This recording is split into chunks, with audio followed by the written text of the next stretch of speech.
Hello everyone. Today I'm gonna show you uh, a fantastic move played by Frank Marshall. Okay, let's get into the game. Frank Marshall's with the black pieces and white starts with d4. Frank Marshall replies with e6, e4, and d5. Now we transpose into a French defense. We have knight c3 defending the e4 pawn, c5, and knight f3. Knight c6, white took, black took back, and bishop e2.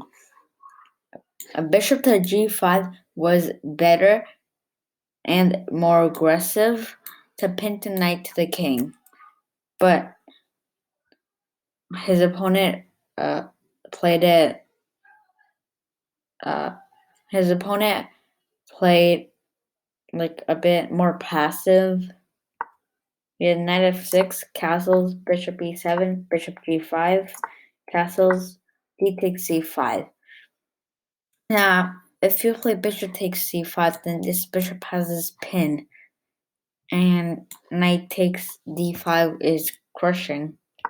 So bishop e6 defending the pawn, knight d4 centralizing, bishop takes c5, knight takes e6, f takes e6, and bishop to g4, threatening the e6 pawn. Black cannot take because it is pinned. So Marshall unpins himself by playing queen to d6. The bishop backs up. He brings the other rook into the game. Queen e2 connecting the rooks. Bishop e4. Bishop takes, rook takes, and activates the other rook. Queen c5, putting pressure. And now white made a trick.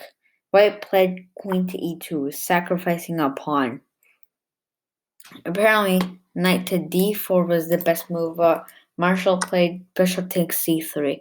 After b takes c3, queen takes c3. Now, Frank's opponent can regain the pawn by playing rook takes d5. If Marshall recaptured, then it's just the forced mate in 3.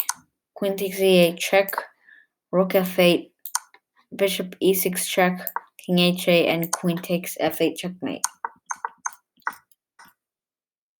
So in this position, Frank Marshall played knight to d4, the best move, and queen to e4 is the best move, just trying to maintain the pin, but Frank Marshall's opponent made a blunder.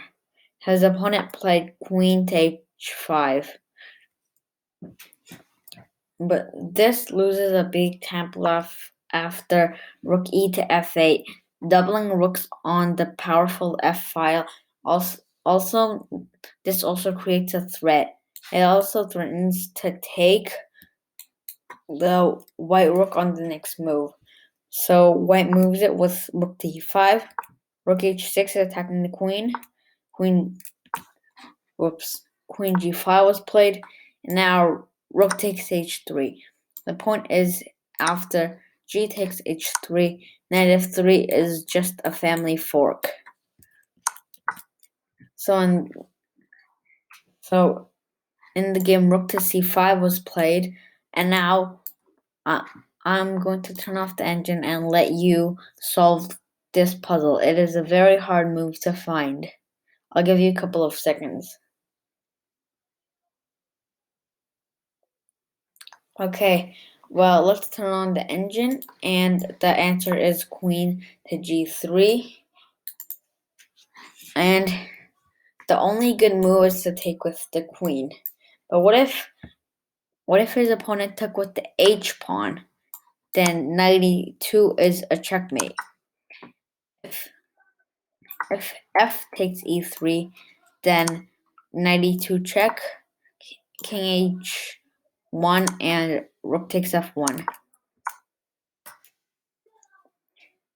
If white frees up some squares for his king, like rook to b1, then queen takes h2 check, king f1, and queen h1 is a checkmate.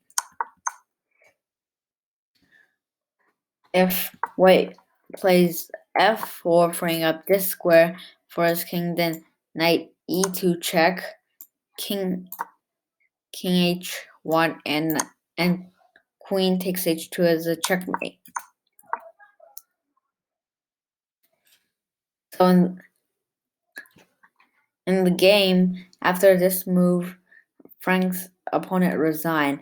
Now let's see the only move that saves his opponent from the game. It's queen takes g3. Now, after knight e2 check, king h1, knight takes g3 check. Taking with the h-pawn is not possible because of the pin. And if f takes g3, then rook takes f1 is checkmate. So his opponent would have to play king to g1. Then you play knight e2 check, and after king h1, Frank can play rook to c3, and he is up a whole piece. And this is easily winning. Okay, that is the end of today's game. Make sure to like and subscribe. Our subscribe goal is 1,000, so make sure we reach it. Bye.